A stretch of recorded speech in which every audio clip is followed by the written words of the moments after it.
ஒரு ராஜாவின் முட்டாள் மகனின் கதை. ஒரு அரசர் ஓய்வெடுக்கணும்னு நினைச்சதையும் அவர் மகனையே அரசராக்கணும்னு நினைச்சதையும் அதை பத்தி மந்திரிகள் கிட்ட பேசுனதையும் போன வீடியோலயே நம்ம பார்த்தோம்.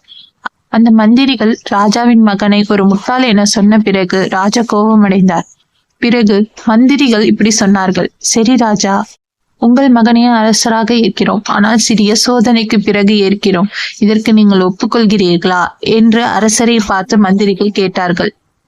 ராஜாவிற்கும் இதுதான் சரியான யோசனையாக தோன்றியது.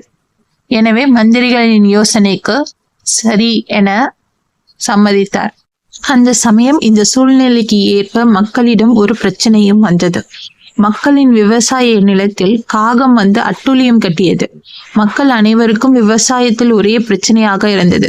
மக்கள் அனைவரும் மந்திரிகளிடம் வந்து முறையிட்டனர். மந்திரிகள் இந்த பிரச்சனையை என்ன செய்வது என்று யோசித்துக் கொண்டிருந்தனர். பிறகு அவர்களுக்கு ஒரு நல்ல யோசனையும் வந்தது. இந்த பிரச்சனையை அரசரிடம் கொண்டு செல்லாமல் அவரின் மகனிடம் கொண்டு சென்றால்தான் அரசருக்கு அவர் எடுத்த முடிவு எவ்வளவு பெரிய தவறான முடிவு என்பது புரியும் என நினைத்தார்கள். அனைவரும் ஒன்று சேர்ந்து இளவரசரிடம் சென்றனர்.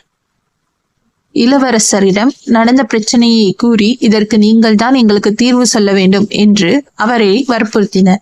இளவரசரும் தன்னை ஒரு அறிவாளியாக நினைத்து மந்திரிகள் கேட்பதை நினைத்து பெருமிதம் கொண்டு நான் இதற்கு ஒரு முடிவு சொல்கிறேன் என்று சொன்னார். என்ன முடிவா இருக்கும் அப்படின்னு பார்ப்போமா?